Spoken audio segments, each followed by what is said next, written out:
Эфир абхазского телевидения продолжает русская служба новостей. Здравствуйте. В начале выпуска коротко о главных темах дня. Воспоминания о колхидском страннике. Состоялся видеомост Сухум-Москва, посвященный памяти абхазского и русского писателя, поэта, публициста Даура Зантария. Из фрагментов целое. В центральном выставочном зале столицы открылась выставка художника-сюрреалиста Адгур Ампар. Делегация Абхазии во главе с президентом Асланом Бжане принимает участие в первой Кавказской инвестиционной выставке, которая проходит со 2 по 4 мая в Минводах. В выставке участвует председатель правительства Российской Федерации Михаил Мишустин. В составе делегации вице-премьер, министр экономики Кристина Узган, министр туризма Тимурас Хишба, депутаты Народного собрания Резу Зантария, Беслан Халваш.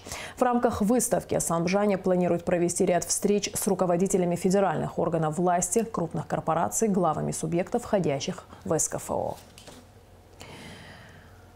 Премьер-министр Александр Анкваб встретился с заместителем министра науки и высшего образования России Константином Могилевским.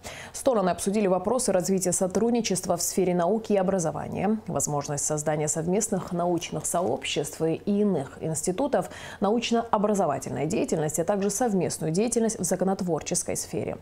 Константин Могилевский подтвердил готовность российской стороны и в дальнейшем оказывать консультативную и прикладную помощь Абхазии.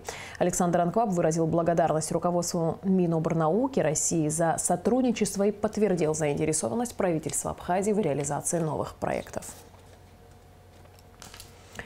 Прокуратурой Гагарского района возбуждено уголовное дело по факту умышленного убийства Маргания Джеру Умаровича, сообщается на сайте Генпрокуратуры. По данным предварительного следствия, 29 апреля в селе Алахадзе Гагарского района по улице Морская на территории нефункционирующей птицефабрики обнаружен труп Маргания Джера Умаровича с множественными огнестрельными ранениями, сокрытый под брезентовой тканью и строительным мусором.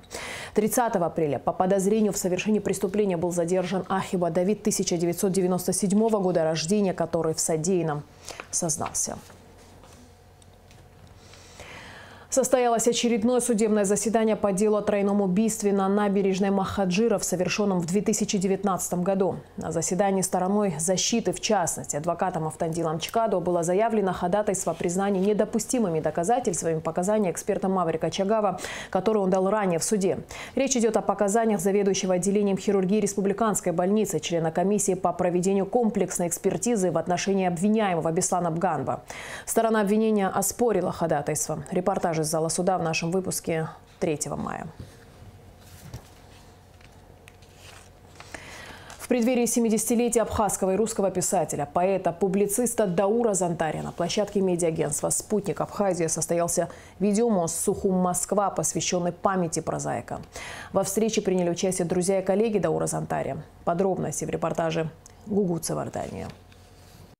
Я считаю, что Родина – это звездное небо над головой, закон, царь, и потом уже в самую последнюю очередь место, где ты родился. Если же ты поставишь в первую очередь третье, то сразу последуют национальные распри, кровь и все такое. Этими строками Даура Зантария открылся видеомост «Сухум-Москва», посвященный памяти абхазского и российского писателя. На связи из Москвы друг и коллега Даура Зантария, журналист, писатель, теле- и радиоведущая Марина Москвина. Только одна встреча с ним означала какое-то необыкновенное совершенно событие в твоей жизни. Он был яркий, талантливый, удивительный, хотя совершенно он был подавлен, конечно, происходящими событиями. И я должна вам сказать, что сейчас, вот в свете того, что происходит сейчас в мире, мне кажется, он еще больше приблизился к нам. И его роман «Золотое колесо», его рассказы, его повести «Янжиканум», «Обойденное счастье», «Масыпачу» и «Куба», особенно «Золотое колесо», стало каким-то очень важным предупреждением всему человечеству. В одной из своих статей Марина Москвина написала, что талантливейший Даур Зантария, приехавший в Москву из Абхазии, буквально на ее глазах сочинил роман «Золотое колесо». Историческое произведение с элементами магического реализма описывает краткий период новейшей истории Абхазии, предшествующий началу грузино-абхазской войны. Книга вначале была издана небольшим тиражом, а один из первых экземпляров был вручен Москвиной лично писателем. Сейчас идет работа над переизданием романа. Читав ее снова, я поняла, что, особенно когда его не стало, я поняла, что эта книга должна быть издана. И это было, конечно, с моей стороны невиданной храбростью, и даже нахальством сказать, что сейчас мы ее издадим. Кто я такая? Я такой же писатель, такой же странник, как Даур, который пристраивает свои книги, написав и не знает судьбы. Но судьба золотого колеса, и сейчас мы это понимаем, я повторяю, с особенной силой, насколько это было предупреждение всему человечеству о том, что такое Родина, что такое война для нас. Марина Москвина является автором книги «Житие Даура Зантария», колхидского странника. Он был странником, Даур был странником. Марина Москвина очень точно определила жизненную и творческую сущность Даура. И вот Даур был литературным странником. Он перешел с одного языка на другой, да, с абхазского на русский, затем возвращался к абхазскому, продолжал писать на русском, потому что русский, видимо, давал ему некоторые другие возможности для литературного нарратива. Но вот идеи, образы, глубинные чувства и переживания, вот исторический бэкграунд, это, конечно, шло из абхазской стихии, из языковой, ментальной, исторической. Эпос, исторические факты, духовное и мифологическое содержание, уникальность сюжетов и мудрость – все это о произведениях Даура Зантария. Одно из них «Три свидания с домом» посвящено родному очагу писателя. Во время грузино-абхазской войны было разрушено родное село Даура Зантария Тамыш. Семейный очаг, уничтожены его рукописи, библиотека. Война забрала близких ему людей. Война – это некое действия, видимо, те, которые создали эту землю, они тоже нуждаются в устроении каких-то представлений. И подобно земным театралам, они тоже нуждаются в том, чтобы увидеть трагедию и испытать катарсис. Очень много мудренного, очень много умного, можно сказать. Произошло нечто такое, которое настолько не укладывается в рамки общепринятые. Видно, что это промысел того, чья золотая пята только доступна нашему взору. Всю свою боль писатель выражал в произведениях, а оставаться в послевоенном Сухуме стало сложно. Даур Зантария уехал в Москву, но очень тосковал по родине. Все его друзья, все, кто его помнит, читают, почитатели, пока жив наш народ, абхазский народ, пока будут спорить, будут ставить спектакли, я абсолютно уверена, снимать фильмы по его произведениям, но его никто никогда не забудет. Он вернулся к нам, и он вечен, как наш народ, как гора Ирцах, к которой он часто обращался, и как страна наша Апсна. Русский поэт Игорь Сид проводит параллели в творчестве и судьбе Даура Зантария и Владимира Высоцкого. Писатель считает, что у этих талантливых людей много общего. Владимир Высоцкий и Даур Зантария, они во многом похожи своей собственной историей и биографически, и силой своего творчества, в том числе, и силой своей личности. И вот тут я хочу добавить к чисто, может быть, филологическим изысканиям необходимость исследования личности Даура и его биографии с точки зрения различных разделов антропологии, потому что, дорогие друзья, это был непростой человек. Это был человек с безусловными мистериальными способностями. Мы знаем, что это такое. В разные века это называлось по-разному. Это был, говоря простым литературным языком, удивительный человек, у которого были удивительные таланты, способности, в том числе талант еще с юности, талант видеть людей насквозь, понимать людей. Это некая такая информация, которая приходит далеко не каждому к концу жизни. Даур Зантария был наделен этим с ранних лет. В видеомосте приняли участие абхазские поэты, писатели, драматурги и литературные критики. На встрече, посвященной памяти писателя, присутствовал и его сын Нар. Даур Зантари ушел из жизни в августе 2001 года в возрасте 48 лет. В этом году, 25 мая, ему исполнилось бы 70. Гугу Савардани, Алексей Гухава, Абхазское телевидение. 1 мая в селе Кутола Чемчирского района состоялись традиционные конно-спортивные состязания, приуроченные к празднованию 30-й годовщины победы в Отечественной войне народа Абхазии. В соревнованиях по метанию копья памяти мастера спорта Абхазии Умара Кугоня первое место заняла команда села Кутол, второе – Уарчи, третье – Джгиарды.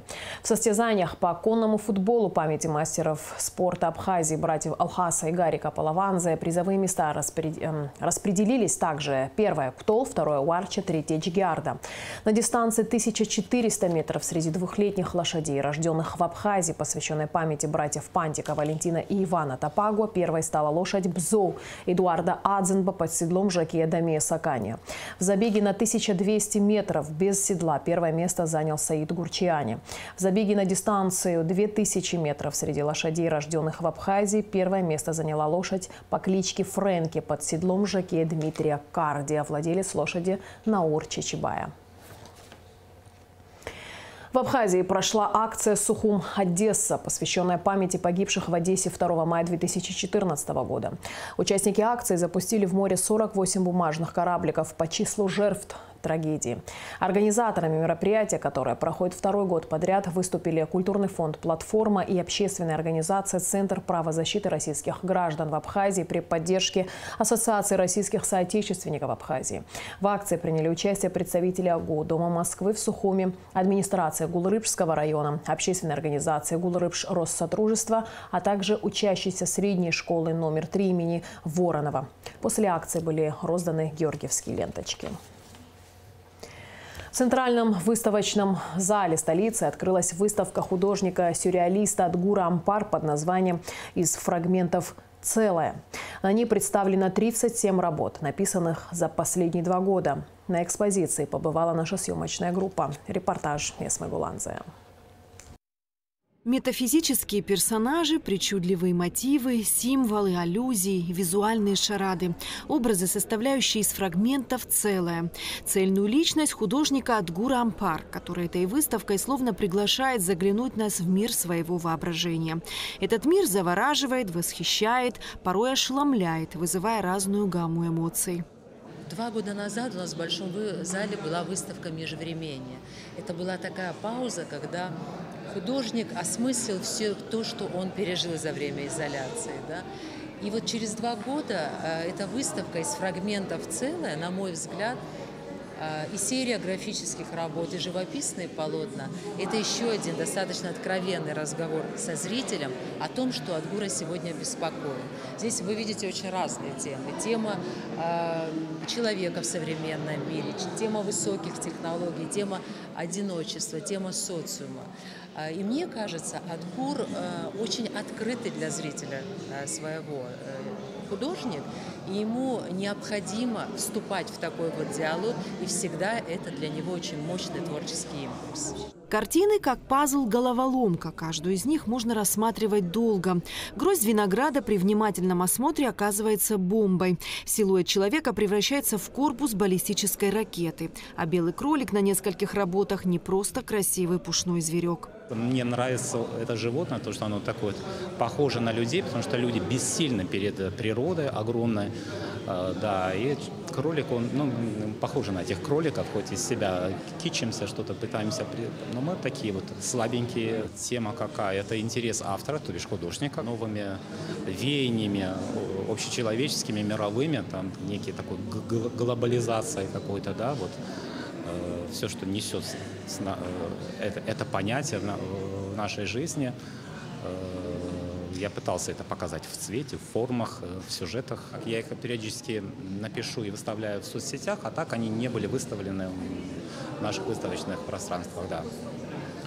Можно сказать, косяк – это 22-й год, пару работ за первый и пару работ за третий год, да. Сюрреализм – направление в искусстве, в переводе с французского означающее сверхреализм, то есть за пределами реализма. Вода под кистью таких художников твердеет, а камни растекаются.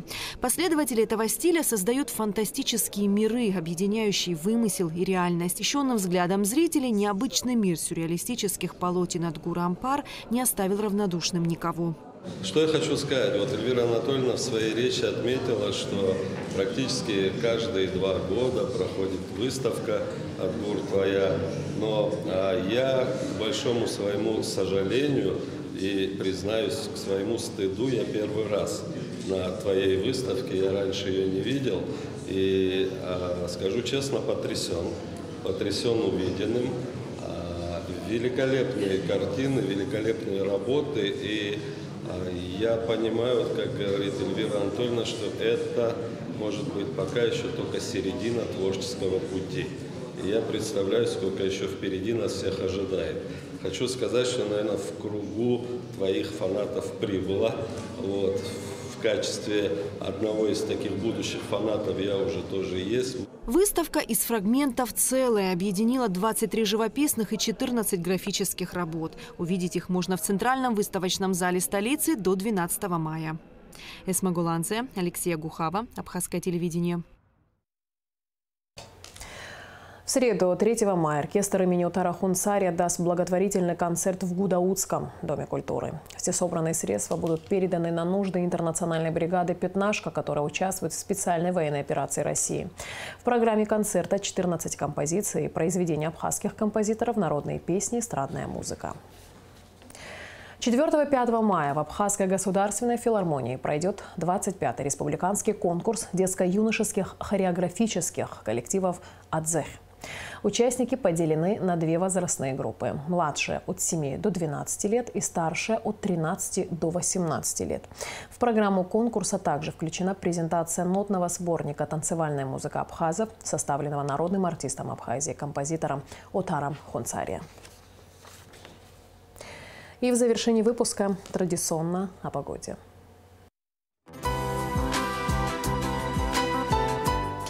По сообщению Гидрометцентра, в среду, 3 мая на территории Абхазии ожидается переменная облачность, местами возможен слабый дождь. Температура воздуха ночью +6, 11, днем 12-17. Температура морской воды +13.